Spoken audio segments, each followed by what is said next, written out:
আৰু ক্ৰমান্বয়ে এনেকুৱাকৈ মই প্ৰমোশ্যন হৈ পেলাই মই আচলতে সেই সময়ত তুমি বন্ধু হিচাপে মোক খুব সহজে জানিব বিচাৰিছিলা যে মোক শ্বৰ্টকাটত বস্তুটো বুজিব পৰাকৈ আগবঢ়াই লৈ যোৱা, কিন্তু আপুনি মোক দিয়া নাছিলে। তেতিয়া মই দিয়া নাছিলো কাৰণ সঁচা কথা যিকোনো কাম এটা এইটো কেনেকৈ হ'ব। টিম ফৰচুনৰ বিশেষ অনুষ্ঠানৰ মজিয়াত স্বাগতম জনাইছোঁ। ভাগ্যই কেতিয়া কাক ক'ৰ পৰা ক'লৈকে লৈ যায় ক'ব পৰা নাযায়। নমস্কাৰ, মই ৰিতুল চেতিয়া। বছৰ ধৰি ডিজিটেল প্লেটফৰ্মত কাম কৰি আহিছোঁ। ক'ত কেতিয়া কেনেকৈ কাৰ লগত সম্বন্ধ হয় ক'ব নোৱাৰি। এদিন এজন বন্ধুৰ লগত চিনাকি হৈছিল আৰু সেই বন্ধুজনে আজি এনেকুৱা এটা ডিজিটেল প্লেটফৰ্মত থাকি পেলাই কেনেকৈ তেওঁৰ জীৱন সলনি হৈছে, টিম ফৰচুনৰ এডুকেশ্যন ছিষ্টেমে কেনেকৈ তেওঁৰ জীৱনলৈ পোহৰ আনিছে, তেওঁৰ লাইফত কেনেকৈ এটা চেঞ্জিং আনিব পাৰিছে, বিশেষকৈ আমাৰ যোগসূত্ৰ ক'ত হৈছিলে, কেনেকৈ আমাৰ তেনেকুৱা এটা বন্ধুত্ব স্থাপন হৈছিল, তাৰপিছত হঠাৎ আমি নোহোৱা হৈ গ'লোঁ, আকৌ বহু বছৰ পিছত আমি আকৌ লগ পালোঁ, তেনেকুৱা কিছু খুব এটা সুন্দৰ ইণ্টাৰেষ্টিং কথা লৈ পেলাই এই বিশেষ ভিডিঅ'টো। গতিকে আহকচোন, আজি আমাৰ টিম ফৰচুনৰ এই বিশেষ অনুষ্ঠানটোত আমাৰ মজিয়াত কোন আছে। এয়া সকলোৰে মৰমৰ মিৰ্জাফৰ হক, আমাৰ ৰিকগনাইজ মেনেজাৰ। এয়া মিৰ্জাফৰ হক। নমস্কাৰ ছাৰ। আচলতে আজি ছাৰ বুলি মই সম্বোধন কৰিব লগা হৈছে এইকাৰণে যে মই ছাৰে কোৱাৰ দৰে যিধৰণে প্ৰথম লগ পাইছিলোঁ তেতিয়া আমি বন্ধুত্বৰ এটা আমাৰ এনাজৰিটিৰে বান্ধ খাই আছিলোঁ, কিন্তু আজি যিটো প্ৰফেশ্যনত আমি কাম কৰি আছোঁ সেইটোৱে আচলতে আজি এই সম্বন্ধটো অকণ বেলেগ কৰি দিছে। নিশ্চিতভাৱে আমি এইটো প্লেটফৰ্মত কি ধৰণে কাম কৰিছোঁ ছাৰে মোক সুধিছে যে এইটো প্লেটফৰ্মত আমি বন্ধুৰ পৰা গৈ পেলাই আজি তেখেতে মোৰ এজন পথ প্ৰদৰ্শক এইটো প্লেটফৰ্মত আজি কি ধৰণে মই এইটো প্লেটফৰ্মত কাম কৰি উপাৰ্জন কৰিবলৈ সক্ষম হৈছোঁ। আচলতে মই এজন মেডিকেল কৰ্মচাৰী। মেডিকেলত কাম কৰি থাকোঁতে মই এবাৰ খুব হেঁপাহ জাগিছিলে যে নাটক, ড্ৰামা এইটো কি বস্তু জানিবৰ কাৰণে। আচলতে নাটকৰ প্ৰতি আকৰ্ষিত হৈ পৰে মিৰ্জাফৰে, আৰু সেয়াই আমাৰ প্ৰথমটো যোগসূত্ৰ। হয় হয়, মিৰ্জাফৰে মোক চিনি পোৱা আৰু মই মিৰ্জাফৰক চিনি পোৱাৰ কাহিনীটো চাগে 2005-06 মানৰ কথা ক'ব লাগিব। হয়, 2000 মোৰ বোধেৰে 8 চনৰ কথা। 8 চনত, হয় একজেক্টলি। হয়, সেইটো সময়ত মই চিৰিয়েল চাই থাকোঁতে এদিন ৰঙীয়া মাহিন্দী ড্ৰামা স্কুলৰ এটা তেওঁলোকৰ ঠিকনাত মই এখন চিঠি পঠিয়াই দিছিলোঁ আৰু তেওঁলোকে মোক আমন্ত্ৰণ জনাইছিলে। আৰু সেই তেতিয়া গৈ পেলাই মই লগ পাইছিলোঁ, তেতিয়া আছিলে মোৰ বন্ধু ৰিতুল চেতিয়া, কিন্তু এতিয়া মোৰ আপলাইন, মোৰ গুৰু ৰিতুল চেতিয়া।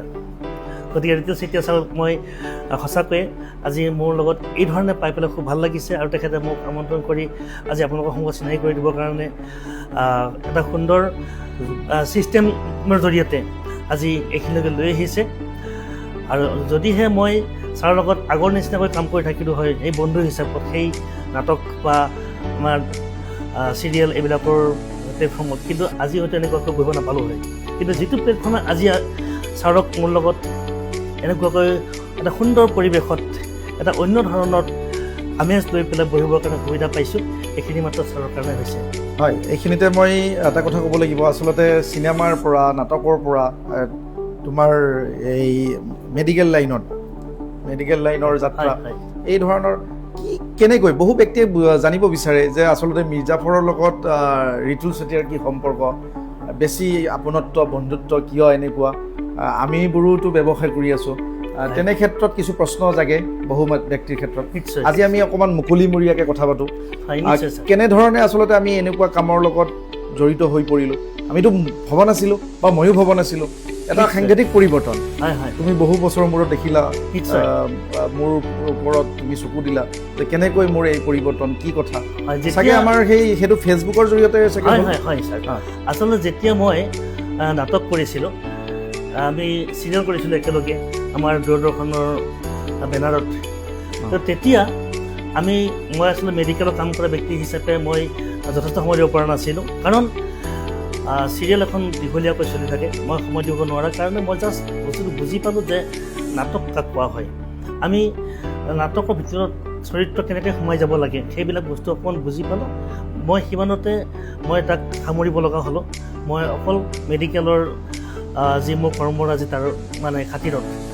কিন্তু এনেকুৱাকৈ সময়ৰ সৈতে আমাক দুজনক দুফালে লৈ গুচি গ'ল। হঠাৎ এদিন মই ফেচবুকত দেখিলোঁ যে চেতিয়া ছাৰ, তেতিয়া ঋতু চেতিয়া, মই জানো মোৰ বন্ধু ঋতু চেতিয়া, দেখিছোঁ মই ঋতু চেতিয়া লিখা আছে। কিন্তু আগৰ মানুহজনৰ লগত সম্পূৰ্ণ বিপৰীত এখন ছবি মই দেখি পেলাই মই খুব আচৰিত হৈছোঁ যে ছাৰ এইজন কোন হয়, ঋতু চেতিয়া হয়নে নহয়, নে বেলেগ কোনোবা ঋতু চেতিয়া হয়। তাৰপিছত মই মেছেজ কৰিলোঁ যে মই মিৰ্জাফৰ হক। তেতিয়া মই জাষ্ট এটা মেছেজ দেখিছোঁ, মই মিৰ্জাফৰ হক। তেতিয়া মোক লগে লগে মোৰ ঋতুল চেতিয়া ছাৰৰ পৰা ৰিপ্লাই আহিছে যে মাহেন্দ্ৰী আমাৰ স্কুলৰ ঋতু চেতিয়া নেকি, মিৰ্জাফৰ নেকি। তেতিয়া মই লগে লগে মোক নাম্বাৰটো দিছে আৰু মই ফোন কৰিলোঁ যে কি কথা, মই আগৰ জনটো দেখা নাই, এতিয়া কি কৰি আছে। তেতিয়া মোক তেখেতে ক'লে মই এটা বৰ ধুনীয়া প্লেটফৰ্মত কাম কৰি আছোঁ, আৰু মোক সুধিছে যে তুমি বৰ্তমান মেডিকেলত কাম কৰি আছা নিশ্চয়। মই কৈছোঁ হয়। যে এতিয়া তুমি ইনকাম কিমান কৰি আছা পাৰ মান্থ। মই মোৰ যিখিনি ইনকাম পাই আছোঁ সেইখিনি কথাটো জনালোঁ। আচলতে উপাৰ্জনৰ কথাটো এনেকৈ সুধিব নালাগে বা সুধিব নাপায় বুলি কয়, কিন্তু আমাৰ বন্ধুত্বৰ বন্ধু হিচাপত আৰু মই পাৰে এটা আচলতে মোৰো তেনেকুৱা ধাৰণা হৈছিলে, মই আজি এটা জীৱনত এটা পৰিৱৰ্তন আনিছোঁ, গতিকে মোৰ যদি জীৱনৰ পৰিৱৰ্তন হৈছে বন্ধুজনৰো পৰিৱৰ্তন হওক, সেয়েহে মই মিৰ্জাফৰৰ পৰিৱৰ্তনটো বিচাৰিছিলোঁ। নিশ্চয় নিশ্চয়। আচলতে সেয়ে হ'ল আমাৰ এটা বন্ধুত্বৰ এটা সহায় সহযোগিতা, বন্ধুৰ পৰা বন্ধুলৈকে যিটো আমাৰ আহিছে, সেইটো মই একচেপ্ট কৰিলোঁ। আৰু তেখেতে মোক জনালে যে তুমি যিখিনি উপাৰ্জন কৰি আছা তোমাৰ চাকৰিৰ পৰা, তাতকৈ হয়তো মই মোৰ এইটো প্লেটফৰ্মৰ পৰা বেছি উপাৰ্জন কৰিব, তুমি এবাৰ ভাবি চাব পাৰা। তেতিয়া মোৰ মোৰ এইটো মনত আছে, মানে তুমি 6 মাহ চাকৰি কৰি যিকেইটা টকা ঘটিব পৰা, একজেক্টলি হয়, আৰু সেইখিনি মই এটা মাহতে পাই মানে উপাৰ্জন কৰাৰ সুযোগ ইয়াত লাভ কৰোঁ। হয়। এইটো কেনেকে হ'ব পাৰে, এইটো তোমাক মানে জনাৰ ইচ্ছা এটা জগাব বিচাৰিছিলোঁ। হয়, তেতিয়া মই লগে লগে জানিব চেষ্টা কৰিলোঁ যে যদি মোৰো তেনেকুৱা পৰিৱৰ্তন হ'ব পাৰে তেতিয়াহ'লে মই কিয় নোৱাৰিম। বাট ছাৰতকৈ মোৰ তাত কিবা কম আছে নেকি বাৰু নলেজ, মই যে একেলগে কাম কৰিছিলোঁ আগতে, নিশ্চয় মই পাৰিম। সেইকাৰণে মই সুধিলোঁ যে মই চাকৰি কৰি আছোঁ, চাকৰিটো এৰি পেলাই কৰিব লাগিব নেকি। তেওঁ মোক কৈছে নালাগে, চাকৰি তোমাৰ থাকে তুমি কৰি থাকা, তুমি এক্সট্ৰা সময়খিনি যিখিনি পাৰা মোক দিব চেষ্টা কৰা, তুমি তাৰ পৰা তুমি নিজকে আগুৱাই নিব পাৰিবা। এই সময়ৰ কথাটো আমাৰ এনেকুৱা আছিল আৰু এনেকুৱা আছিলে।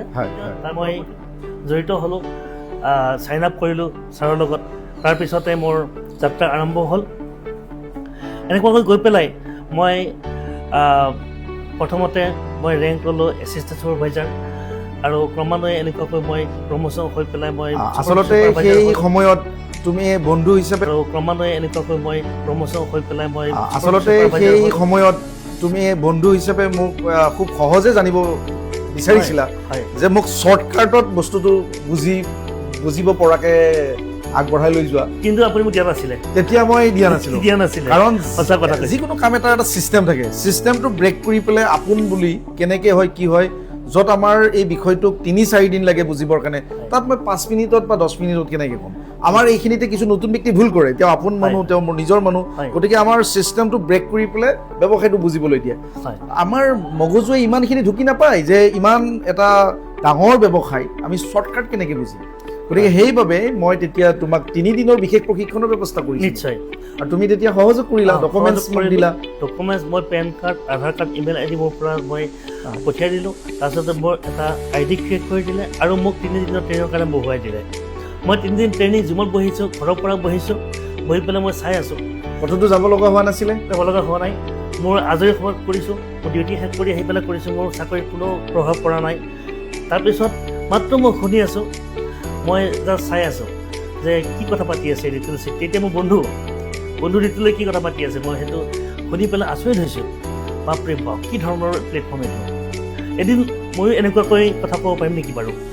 নিশ্চয় পাৰিম। এই ধৰণৰ মনত কৌতূহল জাগি আছে। তাৰপিছতে মই ষ্টেপ বাই ষ্টেপ, প্ৰথমতে হ'লোঁ মই এছিষ্টেণ্ট ছুপাৰভাইজাৰ, পৰৱৰ্তী পৰ্যায়ত মই হ'লোঁ ছুপাৰভাইজাৰ, এছিষ্টেণ্ট মেনেজাৰ, আৰু বৰ্তমান মই ৰিকগনাইজ মেনেজাৰ হিচাপে কাম কৰি ইয়াতে খুব সুন্দৰ এটা উপাৰ্জন ল'ব পাৰিছোঁ। আৰু লগতে মোৰ যিটো চাকৰি আছে, চাকৰিত মই কৰিয়ে আছোঁ এতিয়াও। চাকৰি মই কেতিয়াও বন্ধ কৰিবলগীয়া হোৱা নাই। সেইটো এটা বৰ ডাঙৰ কথা। বহু মানুহে ভয় কৰে যে এইটো ব্যৱসায় কৰিলে মোৰ নিজৰ কামটো এৰি দিব লাগিব নেকি। আমাক যোনবিলাকে চাই আছে এতিয়া, যিসকল আমাৰ দৰ্শকে চাই আছে, তেওঁলোকক মই জনাব বিচাৰিছোঁ যে আমাৰ এই যিটো ব্যৱসায় ডিজিটেল অনলাইন প্লেটফৰ্ম টিম ফৰ্চুনৰ এডুকেশ্যন ছিষ্টেমে বুজায় যে এজন মানুহে ঘৰত বহি নিজৰ হাতত থকা মোবাইলটোৱে কেনেকৈ এটা উপাৰ্জনৰ এটা পথ হিচাপে গঢ়ি তুলিব পাৰে নিজৰ আজৰি সময়ত। সেই কথাখিনি মই ৰাইজক ক'ব বিচাৰোঁ। কিন্তু বহুতে ভাবে যে এই কামটোৰ কাৰণে ক'ৰবাত ওলাই যাব লাগিব নেকি, প্ৰশিক্ষণৰ কাৰণে ক'ৰবাত থাকিব লাগিব নেকি। তেনেকুৱা আচলতে কোনো নহয়। সেইটো চাগে তোমাৰ ক্ষেত্ৰতো হৈছিলে যে ক'ৰবাত যাব লাগিব নেকি, ভাৱ এটা আহিছিলে। আৰু এটা কথা ক'ব বিচাৰিছোঁ, যিটো কথা মোক আজি যিহেতু মই সন্মান সহকাৰে চেতিয়া ছাৰ বুলি পেলাই মই সম্বোধন কৰোঁ।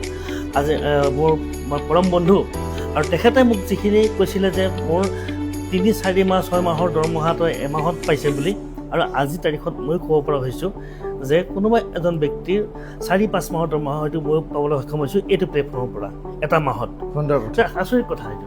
সুন্দৰ মই কথা। মানে আপোনাৰ পৰা পোৱা সেই কথাখিনি মই আনক ক'ব পৰা হৈছোঁ এতিয়া যে এনেকুৱা এটা প্লেটফৰ্মে মোক তাক আপোনাৰ সেই দিনটো সেই কথাখিনি মানে আজি নিজৰ জীৱনত বাস্তৱ হৈছে। এয়া সঁচা আৰু শুদ্ধ ব্যৱসায় তাক প্ৰমাণ হৈছে। গতিকে অসমবাসী ৰাইজ, এই বাৰ্তাটো আপুনি লওক যে আপুনিও বৰ্তমান সময়ত এটা ভাল অপৰচুনিটি বিচাৰে, লাইফটোক এনজয় কৰিব বিচাৰে। এয়াই হৈছে আপোনাৰ জীৱনৰ কাৰণে সুবৰ্ণ সুযোগ।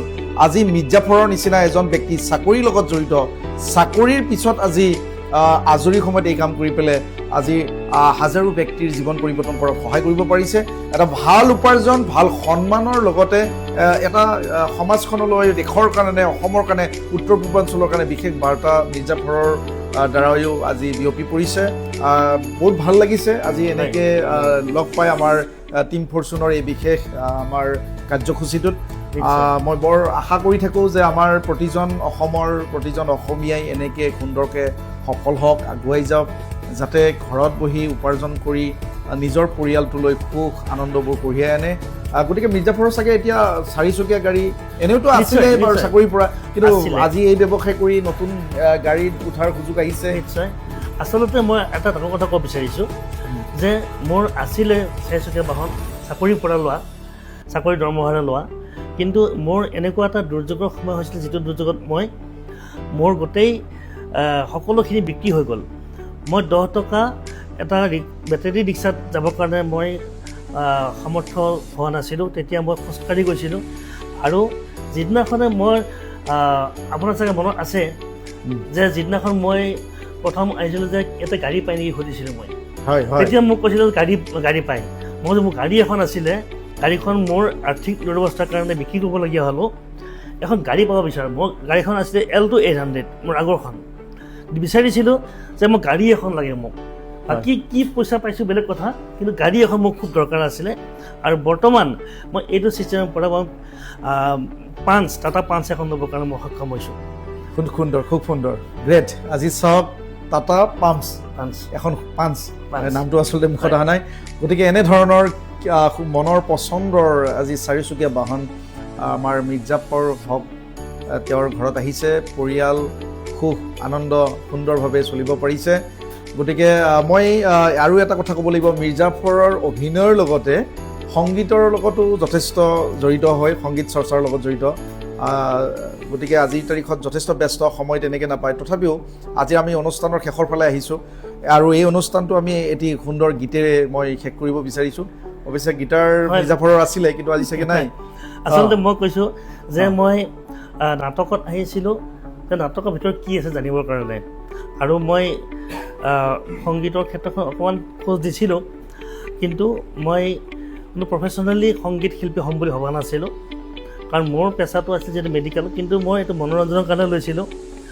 এতিয়া যিহেতু উইদাউট ইনষ্ট্ৰুমেণ্ট কিবা এষাৰ গাবৰ কাৰণে চেষ্টা কৰিম।